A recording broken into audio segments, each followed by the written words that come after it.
Welcome back to one and only 100% success YouTube channel. હું તમારો દોસ્ત લઈને આવી ગયો છું પૂછાયેલા પ્રશ્નો અને પૂછાવા લાયક પ્રશ્નોની આ વિડીયો સિરીઝ. આની પહેલાંના વિડીયો લેક્ચર્સ તમે ન જોયા હોય તો એ અહીંયા આઈ બટનમાં જોવા મળશે. સાથે સાથે પ્લેલિસ્ટ પણ એના માટે સ્પેશિયલ બની ગઈ છે. અને હા, તમને એક ખાસ સૂચના ભાઈ કે ઘરે રહેજો, સારા રહેજો અને મસ્ત રહેજો, બરાબર. બાકી તૈયારી કરતા રહેજો. તો ચાલો સમય બરબાદ ન કરતા શરૂઆત કરીએ આજના આપણા આ વિડીયો લેક્ચરની. પહેલો જ પ્રશ્ન આપણી સમક્ષ આવી ગયો છે કે 1 વર્ષ કે તેથી ઓછા સમય માટે પાકતી મુદત ધરાવતી જામીનગીરીઓનું બજાર એટલે શું? તો ભાઈ એને એક સ્પેશિયલ નામ આપવામાં આવ્યું છે અને એ નામ છે ભાઈ નાણાં બજાર ભાઈ, બરાબર.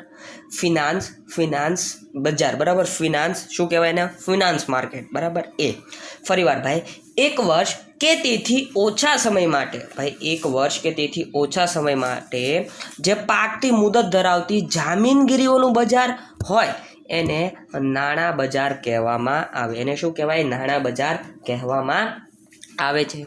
ત્યારબાદ ટૂંકા ગાળાના સાધનો જેવા કે ટ્રેઝરી બિલ, કોમર્શિયલ પેપર દ્વારા મૂડીની જરૂરિયાત સંતોષે છે.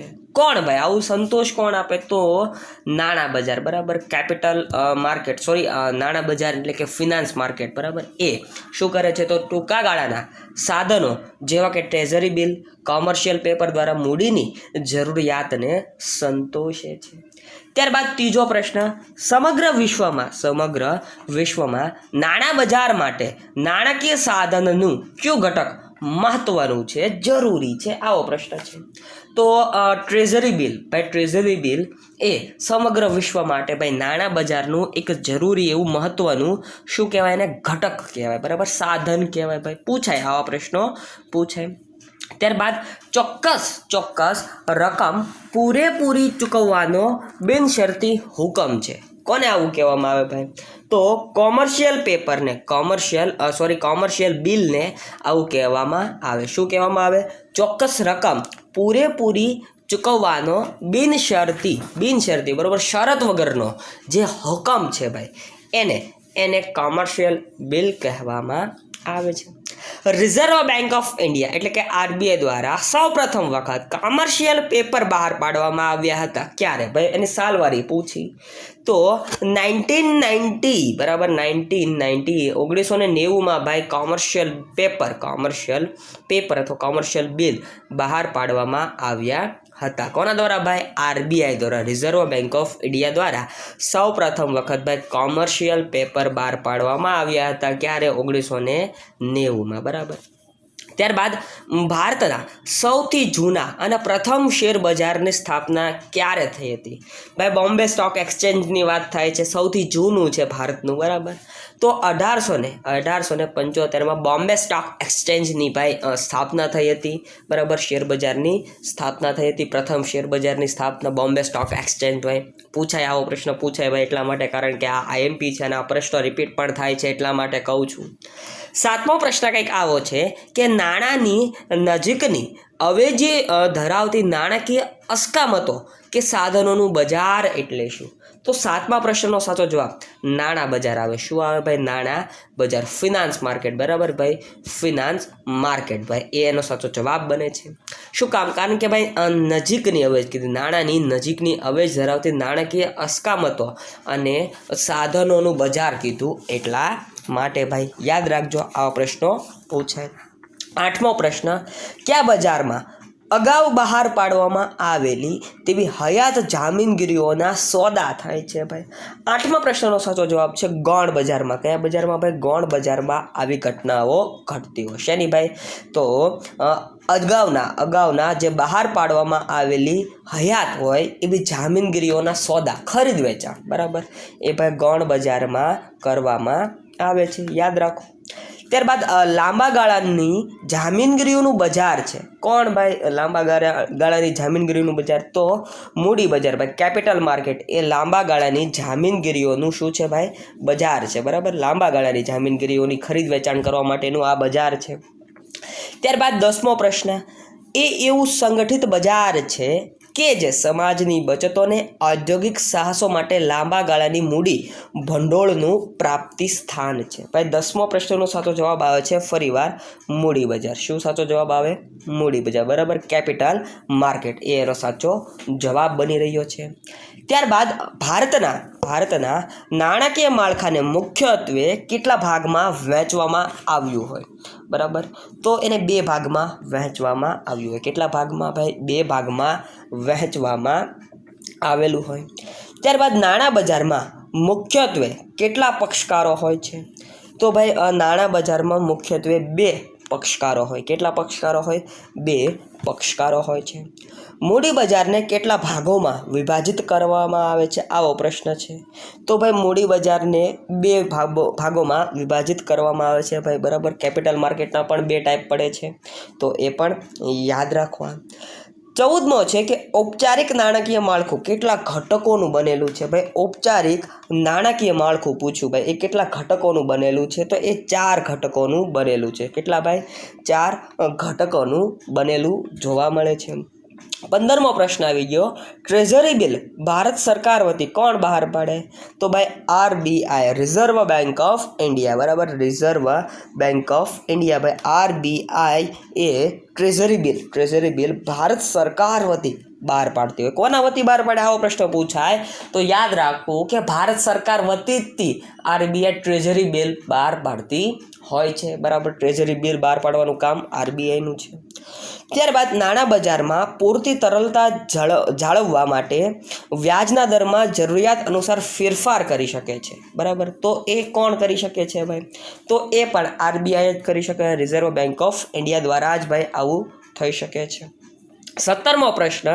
સંગઠિત નાણાં બજારનું નિયંત્રણ કોના દ્વારા થાય છે? તો state bank of India, reserve bank of India, નાણાકીય સંસ્થાઓ કે સેબી?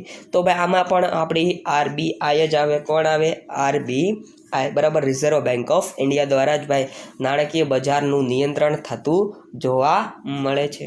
ત્યારબાદ ભારતમાં મૂડી બજાર ઉપર કોનું નિયંત્રણ હોય છે?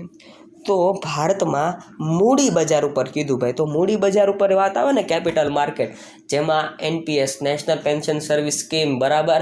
ત્યારબાદ ડિબેન્ચર, શેર, બોન્ડ્સ, આનો સમાવેશ થાય. તો એના ઉપર ભાઈ સેબીનું નિયંત્રણ હોય. કોનું નિયંત્રણ હોય? Securities and exchange board of India, ભાઈ સેબીનું નિયંત્રણ જોવા મળશે. કોમર્શિયલ બિલ માટે નીચેનામાંથી કયું વિધાન ખોટું છે?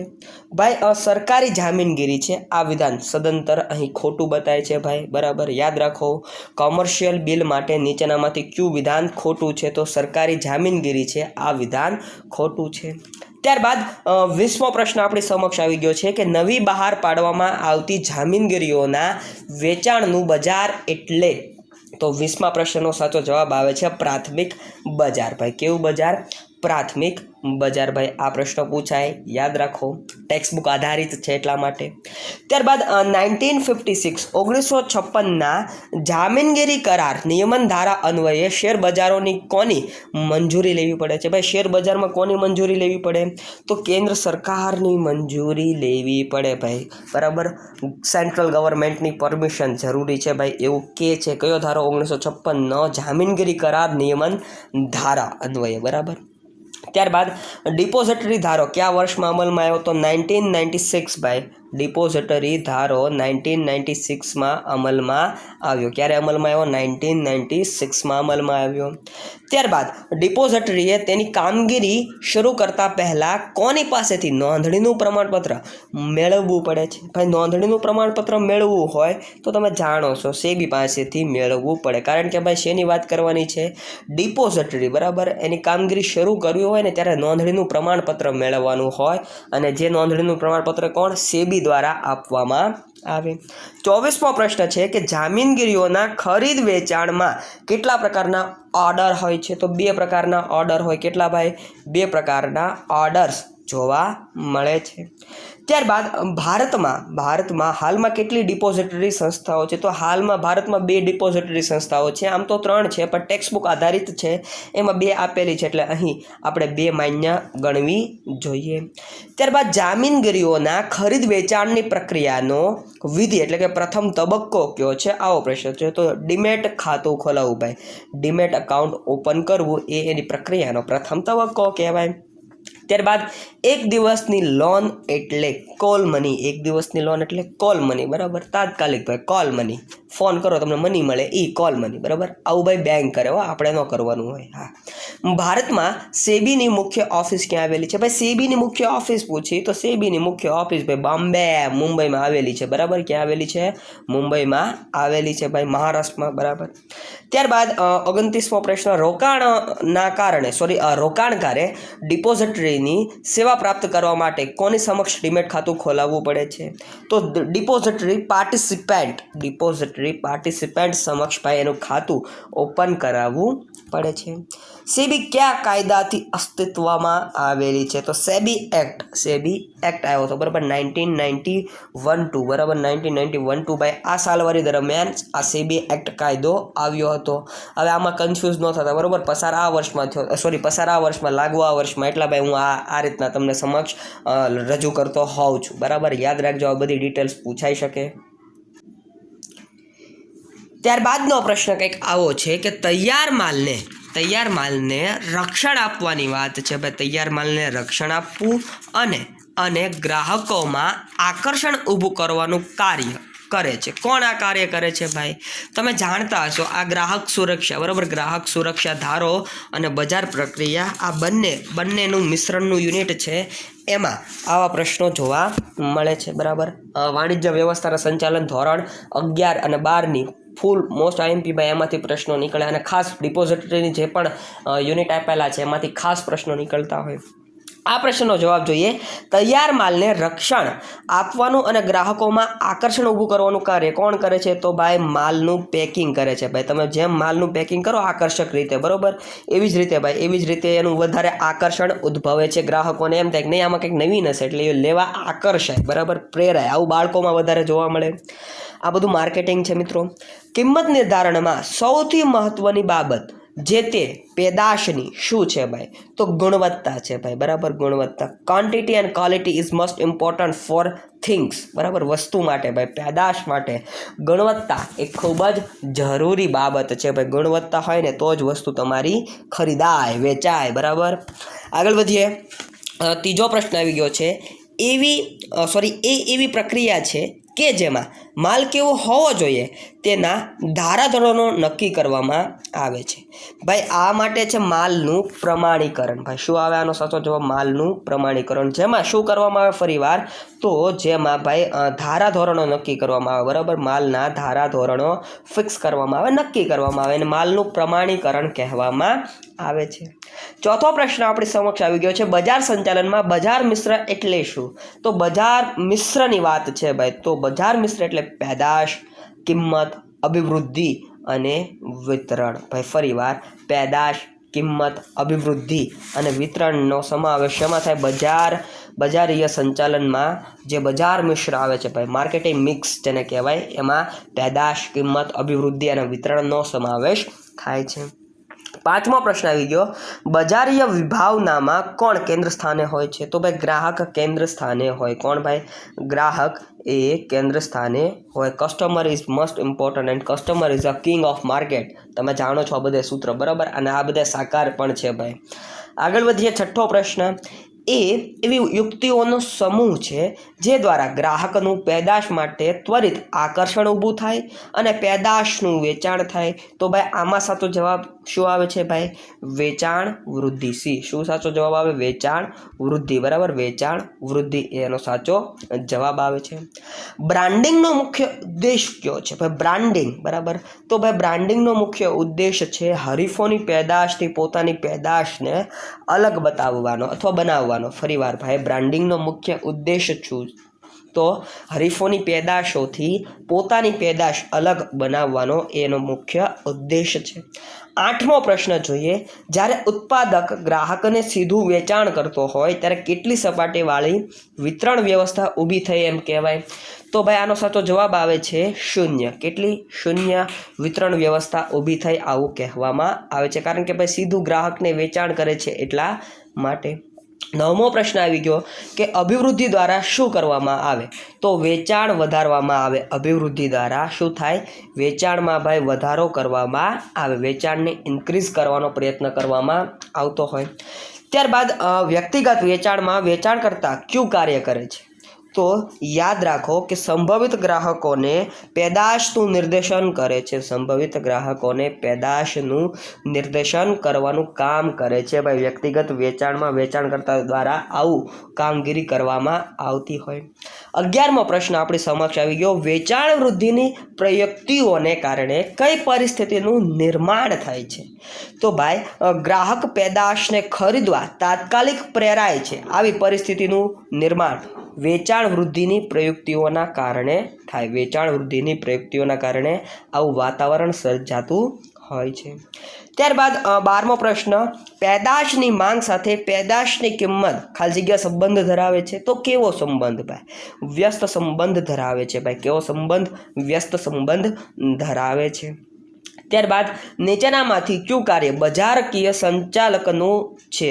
તો ભાઈ સી બરાબર, બજાર વિભાજનનું કાર્ય. બજાર વિભાજનનું કાર્ય એ બજારીય સંચાલકનું કાર્ય છે. બજારીય સંચાલકનું કાર્ય છે ભાઈ બજાર વિભાજન.